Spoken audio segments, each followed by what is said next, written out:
Great. Yeah, well, happy to start when you want, Michael. Great. Well, why don't we get started, everyone? Thank you very much for joining. It looks like we've got a great audience in the mix today, and combined with a phenomenal panel. First, I'll introduce myself. My name is Michael Eddy. I'm Director of Investments at Stanford Impact Labs. And it's a pleasure to welcome you all here today for today's panel on the role of results-based financing in adapting to changing realities. Today, we are going to ask questions like, what is the role of results-based financing and how does it fit within the broader public financing landscape? Can results-based financing help shift public finance to a greater focus on results rather than receipts? And what challenges and opportunities has COVID presented in the design and implementation of results-based financing? These are key questions that are important for practitioners, for policymakers, but also for communities affected by some of the world's most challenging problems. Poverty, disease, these are issues that results-based financing is trying to address. And we'll hear today about the experience of results-based financing in trying to address some of these issues. Before I jump in, and introduce the incredible panelists we have here today, we first want to get to know all of you. So we have two polls to better understand who is in the audience today. Wanka is going to launch those polls right now. The first question asks, what sector are you in? So we just want to understand, are you a student? Are you from a nonprofit, government, philanthropy, or academia? And the second question is around how familiar are you with results-based financing? So please go ahead and answer those questions. And while you're doing that, I'm going to introduce the panelists today. So our first panelist today is Doug Emiott. Doug is a manager at Instiglio. In that role, he provides technical support and project management to Instiglio's results-based financing projects, including the design and implementation of the Village Enterprise DIB we're going to hear about today. Our second panelist is Tadeo Moriuki. He's Vice President for African Operations for Village Enterprise, where he supports a team of more than 200 passionate individuals to successfully implement Village Enterprise's poverty graduation program in East Africa. So I'm really excited to hear more from him. Before becoming vice president, Tadeo was Village Enterprise's Kenya country director for 6 years. So he's going to bring a phenomenal perspective of what this actually looks like when you're trying to implement results-based financing and development impact bonds on the ground. And then our third and final panelist today is Dr. Emily Gustafsson-Wright. Emily is a senior fellow at the Brookings Institute in Washington, D.C. Her focus on effective delivery of social services includes education and health interventions in developing countries, has consolidated her role as a global expert on innovative financing mechanisms, including payment by results, public-private partnerships, and impact investing. She's a premier thought leader in the field of social and development impact bonds and has written over a dozen publications in this cutting-edge topic, including a number of recent series of policy briefs, which look specifically at the success of impact bonds over the past 10 years. Prior to joining the Brookings Institute, she worked with the World Bank, the UNICEF Innocenti Research Center, and also the Amsterdam Institute for International Development, and she holds a PhD in economics. And last but not least, of course, we have all of our guests for today's session, all of you. And it looks like, Wanka, I don't know, can we see the results of the poll? Looks like we may not have the poll results. Yes, if you go to session under polls, probably you should, or you would need to answer them, but it seems that about 30% of the people don't know or are not familiarized with, or no, it changed, but 21% of the people not familiarized. I think you're looking at it now. So. Yep, that's fantastic. It looks like we've got a wide variety of different experiences and also backgrounds, which is phenomenal to see. Many who for whom this is the first time interacting with results-based financing, and others who are familiar with it, as well as a variety of different sectors, from students, nonprofits, philanthropy, and universities. So with that, really excited to have all of you here with us today, and we want to make this an interactive discussion. So if at any time during the panel or during Doug's presentation or during our questions, you have questions, please feel free to put them into the Q&A, and I'll draw from the Q&A and bring your active participation into the room today.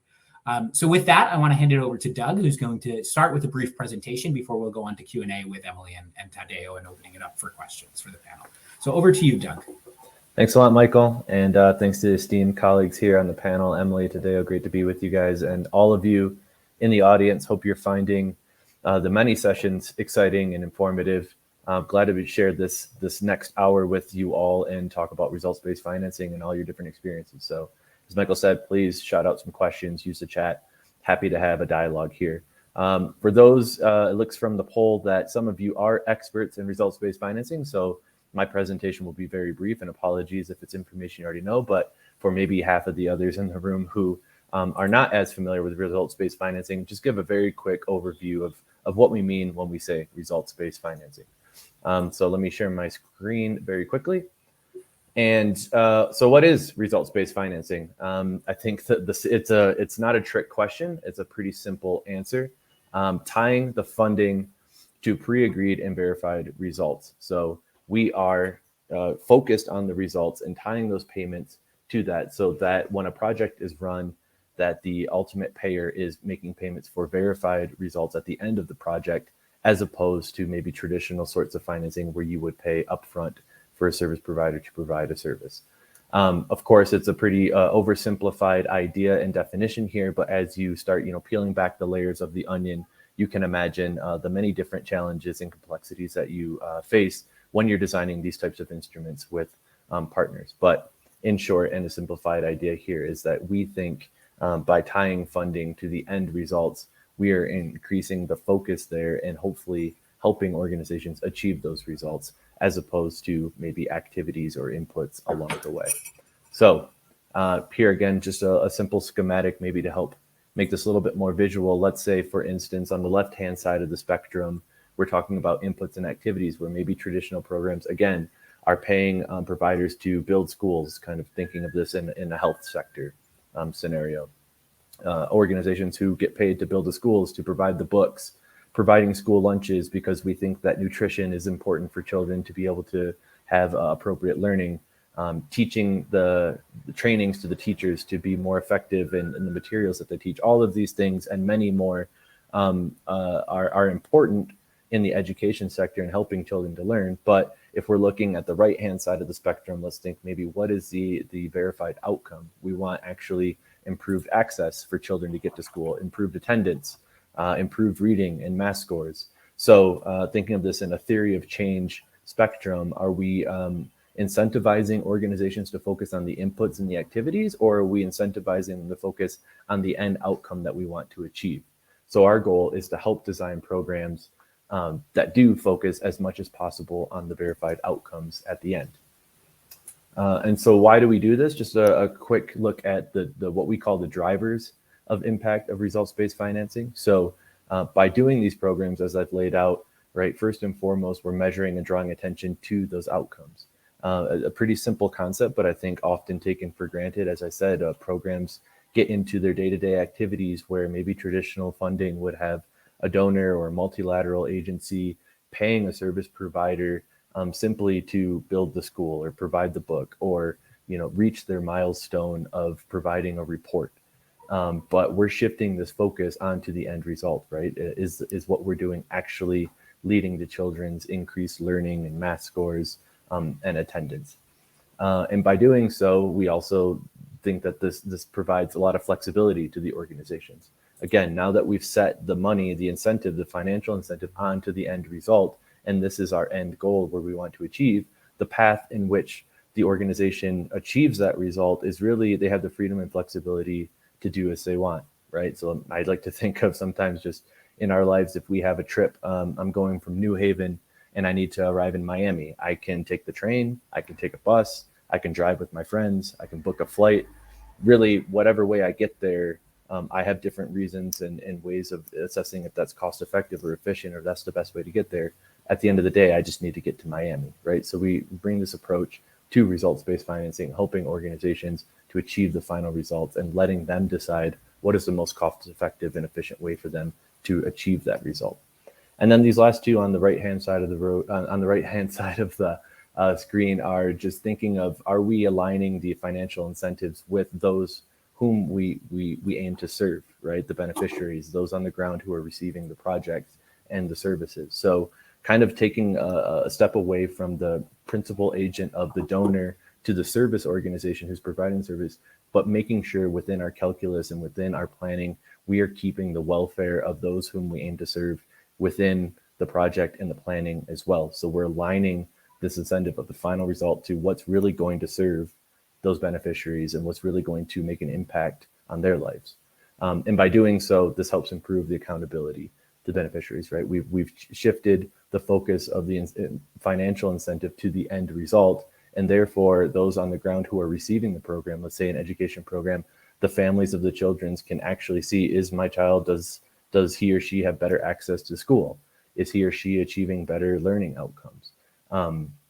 And so by doing these designs, we hope that the increased focus on the results helps improve that accountability and that the service providers are accountable to the end results for the people whom we aim to serve. And just to clarify, maybe many of you have heard of results-based financing and many different terms that are out there, all to just give a bit of an umbrella term here. Results-based financing, often many times called pay for success, pay for results, pay for performance, many different terms on the screen, which some of you may be familiar with. And then the spokes that are coming off the main hub here are just different types of instruments that fall under this large results-based financing umbrella. Some of you may have heard of common ones such as impact bonds. We have development impact bonds, social impact bonds. You have prize-based challenges, all to say there's a whole universe here of different terms, and happy to dive into those if any of them are confusing or any of are more interest to hear about. But just so we're all on the same page in terms of the terminology that we're using. And to close, I just want to show as an example of these instruments, I mentioned impact bond, and today we have Tadeo here who will tell us more about the Village Enterprise program that we did, the impact bond.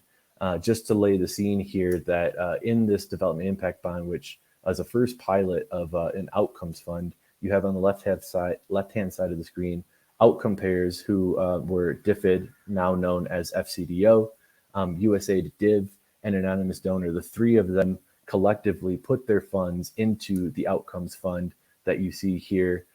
This piece is an independent trustee, which was run by Global Development Incubator. They held onto these funds, and these funds were made upfront, which is a pledge and a commitment that Village Enterprise could then say to investors and financiers to say, we have this program, we have outcome payers who are willing to pay a certain price for the outcomes that we achieve with our program. And then these investors can provide the upfront capital needed for Village Enterprise to do their program while they wait for the final payments from outcome payers at the end of their program.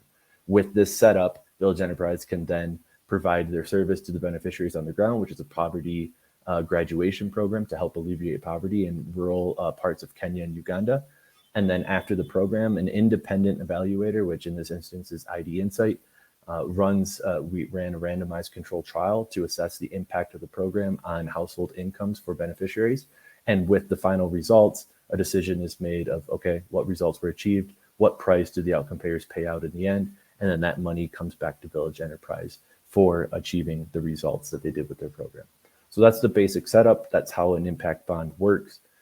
Happy to answer any questions, but with that, I'll stop there and pass it over back to you, Michael, and we can have a conversation around this from Tadeo's experience, as well as what Emily has seen with results-based financing instruments globally around the world. Great, thank you very much, Doug. And what we heard there is, I really appreciated the articulation of results-based financing as a family of instruments, of which development impact bonds is just one of them. And then also this very interesting work you're doing with Village Enterprise around the Outcomes Fund with Tadeo. And so let's turn it over to Tadeo. We just heard a little bit about the structure of that work. I want to first understand kind of why finance the graduation approach. Maybe you can tell us a little bit about the graduation approach to begin, just for people who aren't familiar with that in the room. But why finance the graduation approach through a results-based financing scheme and not through traditional grants? What do you believe are some of the benefits there? Sure. Thanks, Michael, and also my fellow panelists here, Doug and Emily. Good to be here. Yeah, I'm here in Kenya, so it's really good to be attending a virtual conference thousands of miles away, and really, yeah, excited to be part of this team. Yeah, so we work in what we call the ultra poor graduation program, where we offer a set of interventions, and our aim is really to help people to get out of extreme poverty. So we offer them a series of about 5 interventions. We do training, we do mentoring, we help them offer startup savings groups, and through this series of interventions, we hope that they'll be able to lift themselves, be able to support. We also give them a grant, and through these interventions, we're able to help them to get them out of extreme poverty by starting micro enterprises.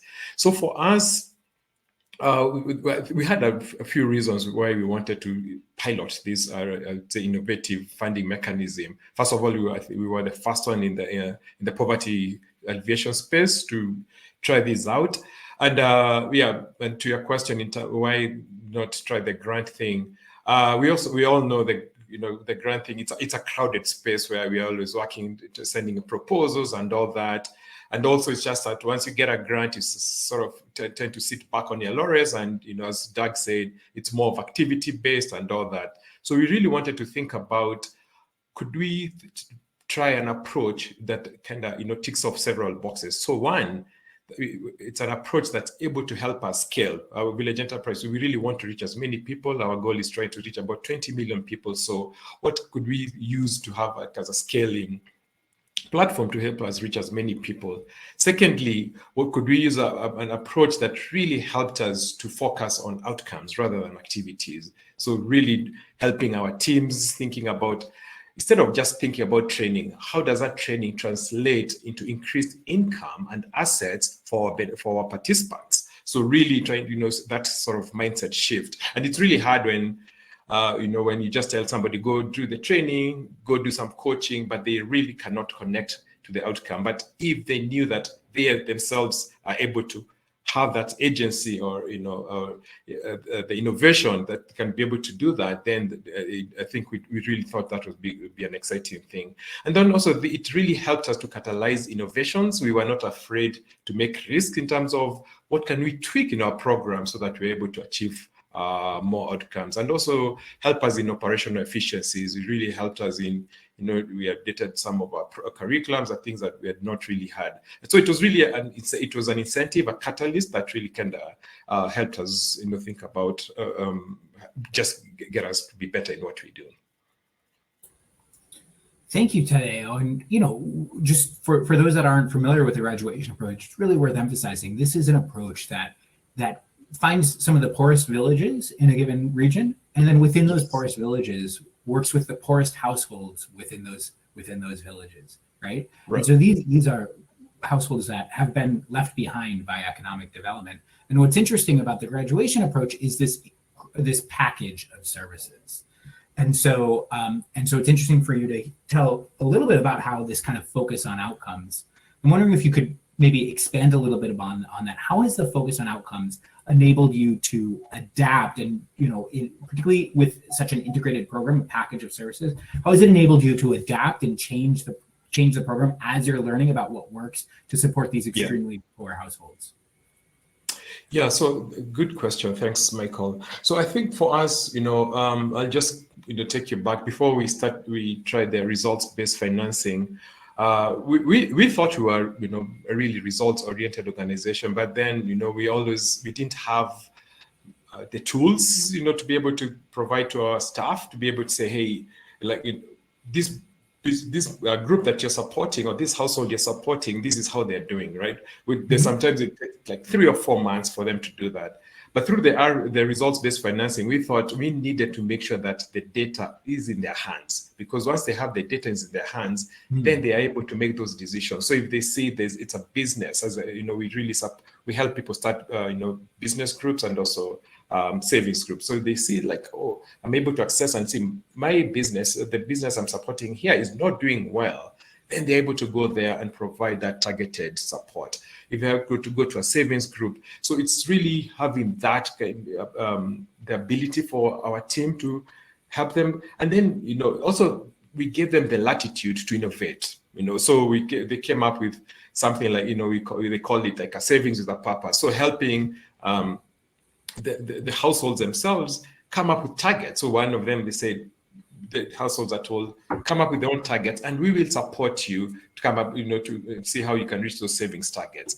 They also came up with, like, how well do you want your business to do? Like, what profits do you want to achieve? So that having that sort of flexibility and not always thinking about, do I have to go to my funder to say, let's say, one thing we did is we provided all of them with tablets.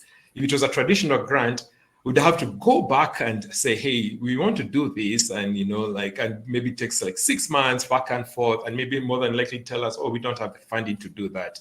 But with the results-based financing, because we used our own money, we didn't have to think about it, because at the end of the day, what we really wanted to achieve at the end of it is really helping our participants to achieve higher outcome, and based on that, then hopefully we'll get paid back or something for that. So the fact that we really focus on those outcomes without thinking about what does the donor think about and all that really helped us make some of these, I would say, transformative decisions.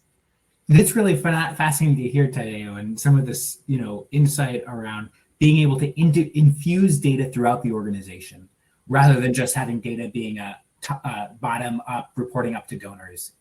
Something about being able to adapt to the changing situation and target households who might be the poorest behind and need additional support, and to be able to integrate new ideas into your program delivery, like these savings targets and tablets, for example. So these are great things that appear to be coming out of this outcomes fund that may not have happened had you been traditionally grant financed, or what might have been a little bit more difficult for them to happen. Right. Would have taken longer.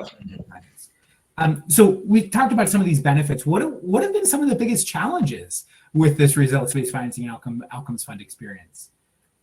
Yeah, I think I would say for us, biggest challenges, as I mentioned earlier, is we were the first organization in this space to do this. So we thought, are we biting more than we could chew, right? And thinking about what if something goes wrong, you always think about, okay, so, first of all, with the pilot, it was going to be independent. It was through an RCT, so independent evaluator.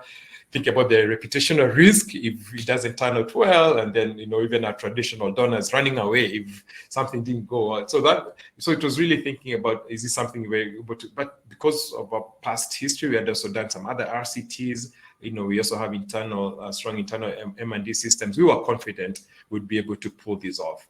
The other thing was about even our team, right? So we told our team, everybody will have their own dashboard. You'll be able to access your own dashboard. So if it's Michael, you're able to see how well you're doing. If it's Doug, the same thing. If it's Emily, the same thing. So people were apprehensive about, oh, I might lose my job, and some of the things we did color coding. So if something was not working well, we had a red, code. If it was in between, we had amber and then green. So people are apprehensive, and you have to appreciate in this part of the world where unemployment levels are very high, you really want to make sure that you're not trying to create that uncertainty, apprehensiveness in the team, because also when people are very have a lot of tension, they're not going to perform well.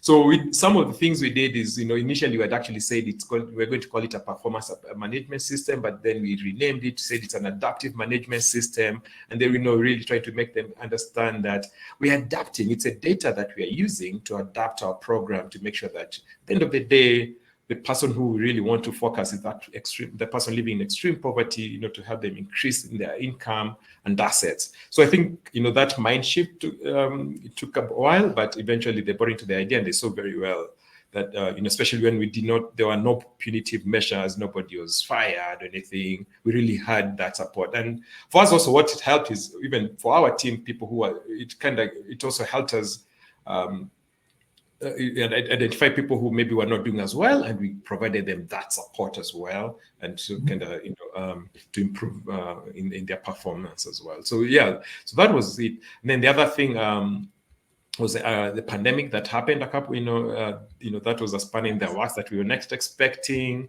So really kind of trying to figure out how do we adapt to that.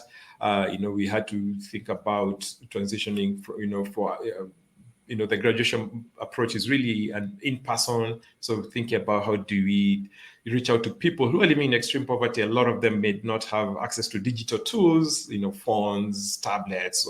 So thinking about how do that, and because we really wanted to make sure that we're still providing that sort of support. So that was, but we also, we were a bit innovative in that. We had people trying to see how we could reach a group of people with a phone and just call them, and they were really, really appreciative that we did that. And then also because it was a startup, we had all these additional costs. Also the nature of the RCT, we had to go to control villages, additional surveys. Then because also we could not work in one village at more than at any time. Once we worked in one village, we had to go to another one. So it was a bit more expensive than I would say a traditional way we did things. So those are some of the challenges, but I think we were able to overcome them. Great. And Tadeo, what's coming out so clearly here in this conversation is that results-based financing is not just financing innovation. It's really a change in the way that your organization has been operating. Yes. Infusing data down to managers and frontline workers that are working directly with these households to actually think about what it might mean to incorporate adaptive management or performance management into their day-to-day work. So that's great to hear, and we'll come back to some of these questions around the pandemic as well, because of course that was a big change in what happened. So but before that, I want to turn over to Emily. And Emily, we've just heard about Village Enterprises' experience with this outcomes fund and results-based financing. Curious if you can zoom out and tell us a little bit more about the broader experience with impact bonds and outcomes-based financing, and how consistent is Village Enterprises' experience with other experiences of results-based financing? Sure, great. And thanks, Michael, and great to be here with all of you. First of all, I just want to say it's so heartwarming to hear this story, Tadeo. I think this is one of my favorite parts of this job, having been researching this for about 7 years, especially having conversations with service providers to hear how this financing mechanism has really changed, how you're able to work. And such a great story. And those stories have been actually quite consistent across many of the impact bonds in the world. But just to zoom out a little bit, I wanted to sort of put this impact bond into context in terms of the global impact bonds market. So there are about 225 impact bonds that have been contracted globally. The Village Enterprise DIB is one of 21 impact bonds that have been contracted in low and middle income countries, and one of 7 impact bonds in sub-Saharan Africa. It's also only one of 2 impact bonds that works in multiple countries, and it's the only impact bond that directly targets poverty alleviation, while there are many others that target employment and education and other things that are, of course, related. Like I said, the stories have been really quite consistent, I would say, across the impact bonds globally. We've really heard these stories of, strengthening the capacity, the ability to be flexible, to tailor to the beneficiary needs. I love, Tadeo, what you said about, speaking with those who are participating in your program and setting those goals jointly with them. And really the opportunity to empower those working with Village Enterprise with the data necessary to be able to manage adaptively. Those are really some of the stories that we've been hearing. And I think, there's and the story of, not having to go back to the funder and, if you need more laptops or whatever it is that you need. I think that's, we've also heard that story. And I think of this challenges that you raised, I think it's it's a bit scary, and indeed it's a mindset shift to be so transparent, right? And to sort of have this laser focus on the outcomes. And I think a lot of the so we're sort of talking today about the implementation. There is, of course, a lot of sort of work that leads up to this, right? And the design of these impact bonds and outcomes funds, coming to agreement on what those outcomes metrics are going to look like, the thresholds, the pricing of those. I think that overall the stories around implementation really are stories of sort of improved collaboration, improving system strengthening.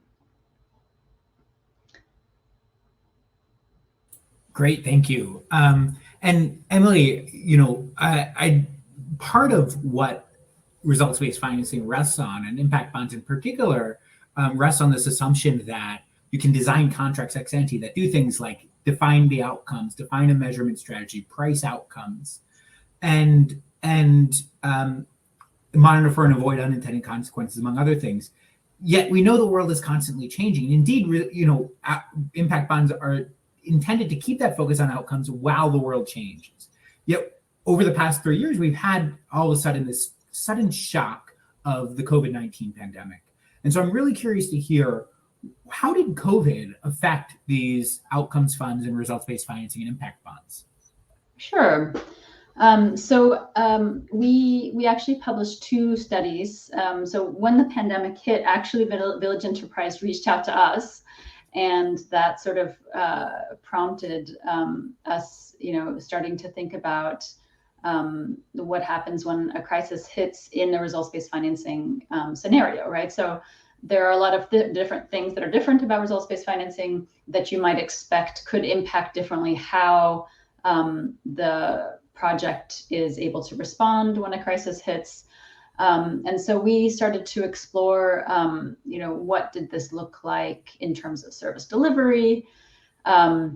What did this look like in terms of outcome metrics and achievement, as far as the investments and the repayments, and in terms of the contracts that were set. And so we, at the beginning of the pandemic, or sort of early on in the pandemic, we looked at 20 countries across the world and across sectors to see sort of how they were responding. And then in December, we published a piece looking at impact bonds that were impact bonds in developing countries and low middle income countries that were in operation during the pandemic. So what we saw was a lot of really creative adaptation. So figuring out new ways of delivering services, and also some add-ons. So I think Tadeo actually has a nice story about entrepreneurs starting to make face masks, for example. And we really saw a lot of that creativity, especially I would say in low middle income countries.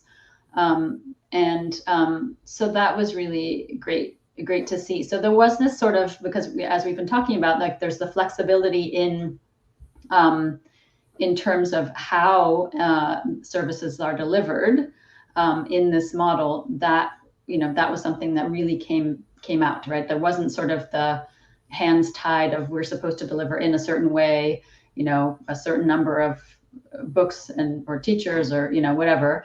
And so that was something we saw. As far as the outcome metrics, that was a challenging part because there are these contracts, right, that have a set agreed upon outcomes, and so that was challenging. So it meant sort of having to go back. In some cases, we sort of found that kind of on average. So in some cases, I would say that there were investors who were willing to make changes, and others they were less willing to make changes. So it was a kind of an even split with respect to that piece. And so the contracts were really a critical piece of this, right? So they could really lead to some huge hurdles, but they could also provide some protections for the service providers, and then also for those who are paying for outcomes, for the outcome funders. Yeah, so it was, obviously not an easy time, but really a lot of flexibility in Great. general. And so in a sense, one of the advantages of results-based financing is this flexibility on the ground in the implementation, the adaptation of services to changing needs. And I mean, what could be a bigger change than a pandemic like COVID-19? But then what I'm also hearing is that the contracting structure then created some challenges. How did institutions work through those challenges? Obviously, if you had set a goal that I'm going to reduce, poverty by this much, and then all of a sudden the COVID and I'm going to pay, X amount per, let's say, per person who graduates out of extreme poverty, and then all of a sudden the pandemic comes along, and it might be harder to achieve that.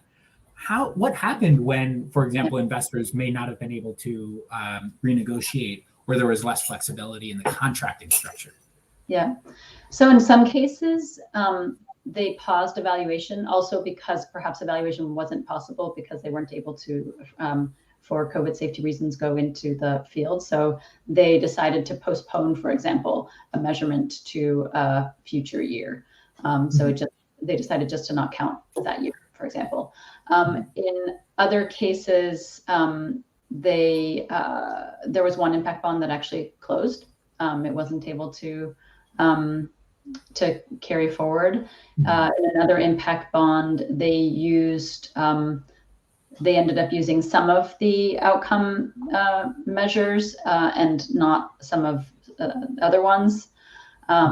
In some cases, I think generally, and something I think is important to note about these impact bonds is that generally the investors are impact investors who really want to see, the social impact, right? So I think that there was, to some extent, a willingness to be more flexible, and in some cases, investors provided additional funding to help these service providers get through this tough time.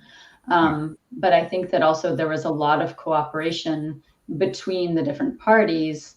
The way that I usually describe it is that getting these deals it requires a lot of blood, sweat, and tears. And I think that, the stakeholders in these projects really want to see them succeed. And so I think that's part of, the willingness to sort of put everybody's heads together and try to figure out a solution.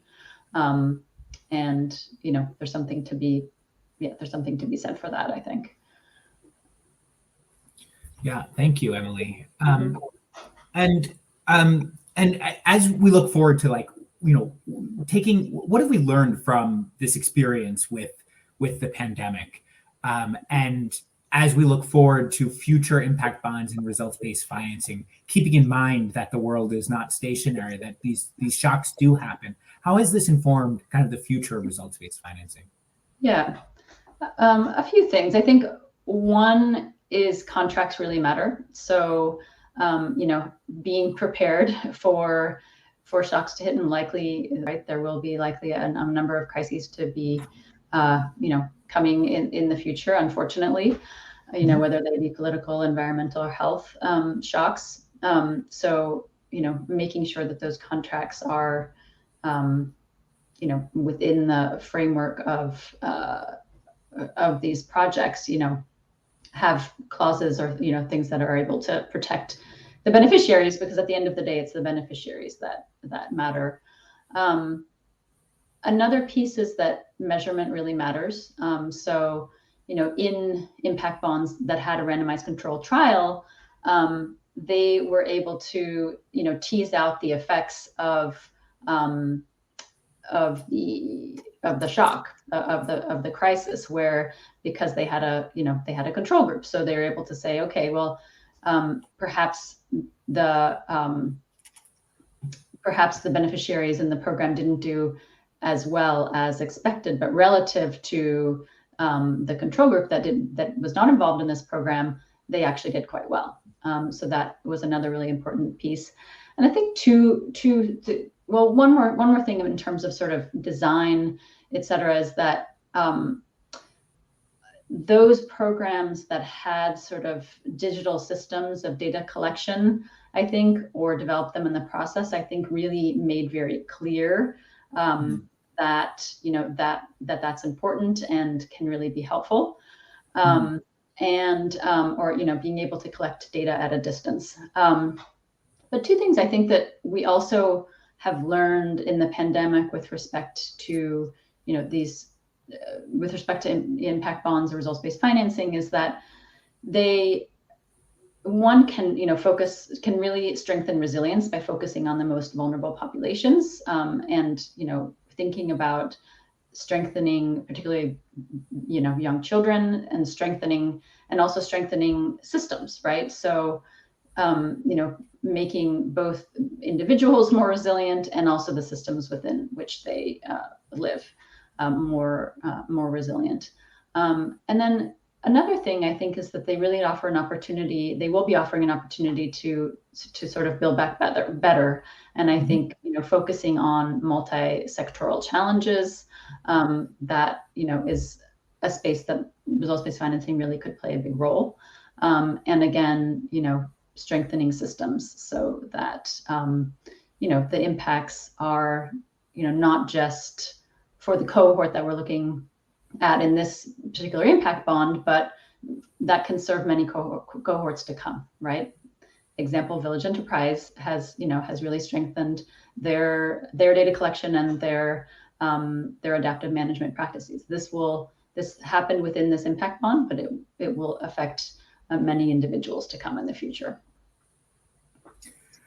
Well, thank you, Emily. That's been really enlightening to hear more about how contracts matter, impact measurement matters, digital systems matter, resiliency matters. These are all lessons that are being taken out of the COVID-19 experience with impact bonds.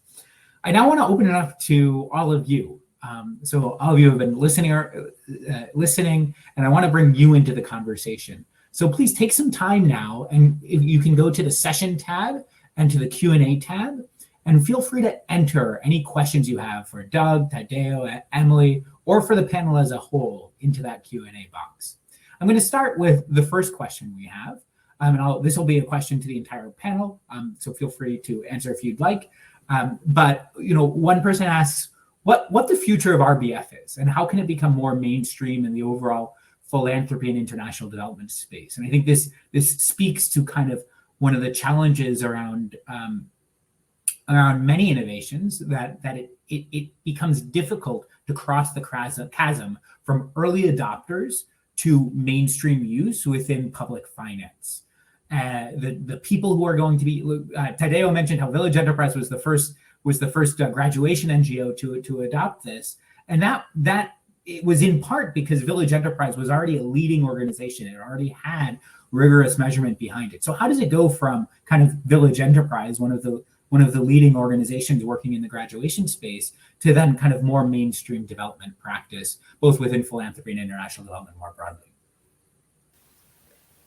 Sure, good question. I mean, I can jump in with a couple quick thoughts. From our perspective at Instiglio, right, that we're behind the scenes working with the donors and the organizations on the ground to help them design these instruments. And for us, we're very invested in helping to make RBF mainstream, if you will, into the future. And I think for us, one angle I would touch on just briefly is how do we integrate this more with government actors, agencies, ministries, et cetera, because at the end of the day, the governments are, have the biggest reach and the greatest responsibility to the most people, which is a much larger scale than just say Village Enterprise, maybe working with 10,000 households.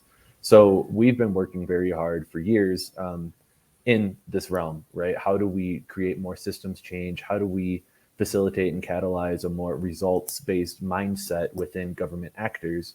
And we found a lot of really exciting government champions who are out there who are on board with this and do see the value that results-based financing can help their government programs be more cost-effective and be more impactful. Certainly working with governments, right, that's just a whole box that I'm not going to open right now, but to touch on some of the experiences we've had here in Colombia, where we're based, over years, we've launched a series of at least 4 or 5 impact bonds around workforce development with government leaders. And all to say, an impact bond in itself is not really the goal. That's just maybe one instrument that provides some really interesting learning and data behind what is working, what isn't working. But the goal isn't just to scale impact bonds bigger and greater, but how do we take those learnings and integrate it into the government systems to then be able to work with them to say, well, this was really interesting. Here's how we can be more cost effective. Here's how we can be more impactful, more accountable to our citizens, more transparent in terms of where funding is going. And the Colombian government has actually instituted, they've built an outcomes fund within the ministries and within the government agencies of, I don't know what it's called in English, but the Public Service Department, Department of Public Services, so that they are launching government funding, government programs through the built infrastructure of an outcomes fund in the Colombian government. So that's really exciting. And we're doing this as well in Morocco and other countries. So all to say, working with governments to generate this and build systems change with them, hopefully is the future where we can make this larger and more impactful for more people. Emily or Tadeo, anything to add there? Great. Let's go on to another question. Rick had a question around how long does the contracting process take, assuming the nonprofit has a fair degree of experience in financing and project development? And I'll also add into the mix a second question, and feel free to answer whichever. What are some steps that you will recommend a nonprofit who wants to enter the RBF space to take? A phenomenal question. I'll maybe let Tadeo from a nonprofit perspective answer that one, but quickly on the contracting, I mean, all to say, every situation, stakeholder and scenario is unique. But we went from something like having designed these instruments for years. It could take, in the Village Enterprise one, for example, maybe took upwards of 9, 10, 11 months when you're talking about many different stakeholders, contracting, legal reviews, et cetera. But we've really streamlined that. And that's part of the great learnings from this experience in this pilot and others, that getting this down to something that you can do in 2, 3, 4 months, because that's part of what's really attractive to people. They don't want to have to spend a year of legal, how do I figure this out and launch this project? So nowadays with for example, these programs with the Colombian government, we are able to do these in a number of 2 to 3 months of full design of the project, as well as contracting and launching it. So as much as we can streamline that, the better. I think there's definitely a range. I mean, we've seen, so impact bonds have been around now since 2010. You know, in the places where there has been some experience, and particularly the actors who are involved have experience, seems like they're you know, it's taking less time to get them up and running. But for those who are sort of doing this for the first time, or in particular where it's difficult to sort of, in particular, confirm or get outcome funders on board and government outcome funders on board, that can be more challenging. I mean, there are impact bonds that have been in the works for years that haven't launched yet, while there are others, like I mentioned, that have taken, you know, months to get up. But I mean, I think also that there was a lot of groundwork laid there, Doug, in Colombia, that, you know, that's led to that. So, but hopefully we will see, you know, a quicker pace, and also with outcomes funds, you know, that are larger and, you know, able to reach a lot more beneficiaries, sort of, that will also balance out the time, right? That it's, you know, economies of scale. So. And just for those who aren't familiar with the difference between an impact bond versus an outcomes fund, could you just explain the difference, Emily? Sure. So impact bonds are individual projects that could have, you know, either one service provider or multiple service providers, and, you know, we see a range of that. Outcomes funds can include multiple impact bonds within this outcomes fund within a project. So basically, a set of outcome, an amount of outcome funding is set. In a particular sector or a particular region. It could be, for example, where outcome funders sort of say, you know, here, we're interested in seeing these outcomes. For example, there's an outcomes fund that will be launched in 2 countries, Ghana and Sierra Leone, for education. So it's called the Education Outcomes Fund. It's focused on education. So there will be, you know, multiple outcome funders that contribute to this outcomes fund for a set of outcomes to be achieved. So this is one way to increase the scale, because in fact, most impact bonds are quite small. The median size is about 500 individuals, while the range, you have impact bonds that are 100 people to impact bonds that reach 200,000, but again, the median is around 500 individuals, so that's pretty small. So outcomes fund are one way that transaction costs and are reducing by, for example, issuing standardized contracts and bringing pooling together funds. And that's potentially more attractive also to investors. Given the time that it takes, investors might be interested in engaging in something that's a lot larger, obviously. So there are also, on the other side of it, there are also investment funds that are being developed to pay for on the investment side. Fantastic, Emily. Tadeo, I really want to make sure we get your answer into this wonderful question we have here from an anonymous person in the chat. What are some steps that you would recommend a nonprofit who wants to enter the RBF space to take? Good question. You have, as an organization, you have to have the ability to attract both the investors and also the outcome payers. So you do have to have some sort of very rigorous data, I would say that. So, for us, what really helped, we already had a prior randomized control trial that we had undertaken. We knew our program was, the results were great. So we really had a solid footing in terms of what. So I'd say have some way of really getting good data that when you're sharing that with either the investors or the outcome payers, then something that you can use that. I also it's also a matter of the people you have, right? This is you have to make sure that you also have a solid team that's really going to be able to help, that's going to be able to drive this, because sometimes you may find some nonprofits where they're so focused on activities and all they want is how many workshops did we attend and all that, but really not, because I do know that in other partners had been reached out to, and a lot of people shy off from this.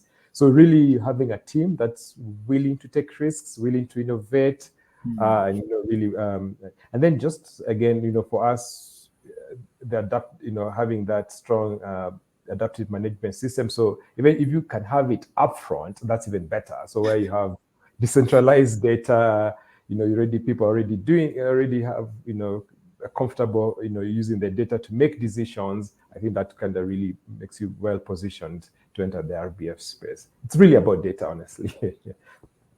That's phenomenal today. And it sounds like Village Enterprise was learning as it goes, building the plane while flying it. And so the opportunity there is that future nonprofits that do want to engage in NGO in these types of instruments can learn the lessons from organizations like Village Enterprise. I'd really encourage you.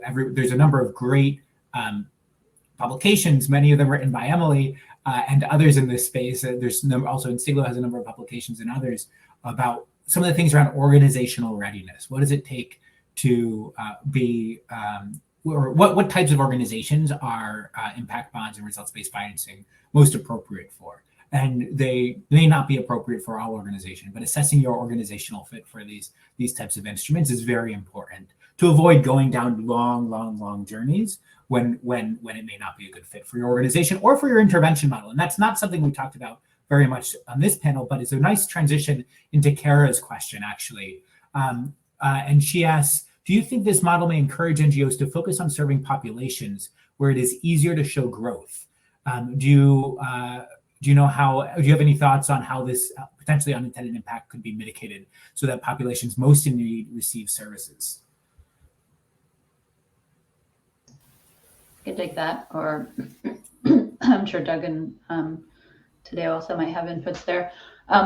So of course, that is, excuse me, that is a potential risk, right? That there's some sort of cherry picking that's happening. That's sort of the easiest to serve populations are the ones who receive services, et cetera.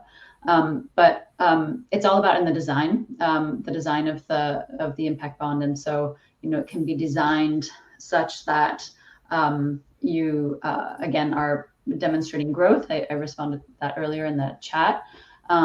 Also, incentives can be given to reach particularly difficult to reach populations. So there's a way to, to game the system back the other way to make sure that doesn't happen. That being said, I would say on average, overall, we're not seeing that happen in the global impact bonds market, but there are a few cases where we have seen a bit of that. So, Doug, did you want to jump in here? No, just that's correct. And elaborating on that and what Emily means by incentives for certain populations, like quite literally in the design, just setting a higher price for a certain population, right? Maybe we're working with all children, but your result, you could be paid for girls from this, you can get as specific as you want, but just for girls, the price will be paid out at $100. For boys who reach the result are paid out at half, at $50. So then there's just an additional incentive to keep the focus on certain populations if that needs to be done, if that's appropriate for the design. But there's certainly many conversations to have with stakeholders around the table of, first and foremost, identifying who is the target population, identifying if that risk even exists, and what's the best way to mitigate it. But it's a very good point that we consider in the design and the pricing of the project. Thank you, Doug. And it's also worth noting that, not necessarily all interventions would be appropriate for these types of impact bonds and results-based financing. Emily, I wonder if you could just tell us a little bit more, like who would this not be appropriate? Yeah. What types of organizations, what types of interventions would these types of instruments not be appropriate? Sure, happy to answer that. So types of organizations and types of interventions, what we often talk about, sort of what we've seen and what seems to be sort of working well, is that impact bonds fit well for some kind of harder to reach niche populations, because that's where you have the biggest opportunity for growth. It tends to work well for sort of human-centered or human behavior dependent types of interventions, both on the service delivery side and on the beneficiary side. So there's that room for growth, right? There's some risk here that we're wanting to shift from the outcome funder to the investor, and that's something we haven't really talked about. But that's an important piece, is thinking about, as Tadeo was talking about, adapting and adjusting and figuring out what's the right thing for the right person, right? So where there's that room for growth, I think that it makes sense. What I often say is, if you can get outcomes paying for inputs, do not do this. It does not make sense. It's a lot of rigmarole to go through, to get there. But if you can benefit from, from focusing on the outcomes, you might consider results-based financing. If you also, need the upfront risk capital, if you can benefit from some support around the performance management, adaptive management kind of things, if you can benefit from sort of the structure of all of these parties together because there's a lot of scrutiny, then you might consider an impact bond. And you talked already about sort of what types of organizations. I think, organizations, again, who do have some experience in terms of data collection, have the data, et cetera. They don't have to be perfect, because again, there's also, right, if they're perfect, then you shouldn't be doing this, right? So there's also, I think, there's room for growth, and I think Tadeo described that. They saw themselves as very results oriented, and they were kind of on their path, but this was a way to become even stronger. That was my interpretation of what you said, Tadeo, so you can correct me if I'm wrong. Well, thank you. Tadeo, is there anything else you would like to add when you think about what the future of results-based financing looks for you, and for Village Enterprise? What are you looking towards in the next 5 years, and your role and Village Enterprise's role with results-based financing and outcome funds? Yeah, I think for us, really, it's a path to scale. As Doug said, you really want to work with governments and right now we're trying to see how some governments we've approached to, we're trying to talk to, and if that, if we can be able to do these interventions and being paid only when we get results, I think most governments, would be incentivized to, which government, especially, live here in the global south, where we are able to lifting people out of poverty, and there are these indicators we've agreed upon, and we've achieved these targets. I think that's a huge incentive for government to put their resources there, because we've had so many poverty alleviation programs over the years, and really with very little impact to show. So it's something that we can be able to do and scale. I think that's something we really want to push forward. Fantastic. It looks like we might have lost. Oh, there's Michael. Sorry, I briefly dropped out, but what a wonderful way to end today on the role of governments in the future of results-based financing. And we're here sitting at the Yale Philanthropy Conference, but the real drivers of development outcomes in low and middle income countries are governments themselves, both in terms of resources, but also in terms of the development agendas. And so it's great to hear Village Enterprise thinking about that, and how this is a stepping stone for Village Enterprise. So thank you all for joining us today. It was a real pleasure. I thoroughly enjoyed this conversation with all of you, and I look forward to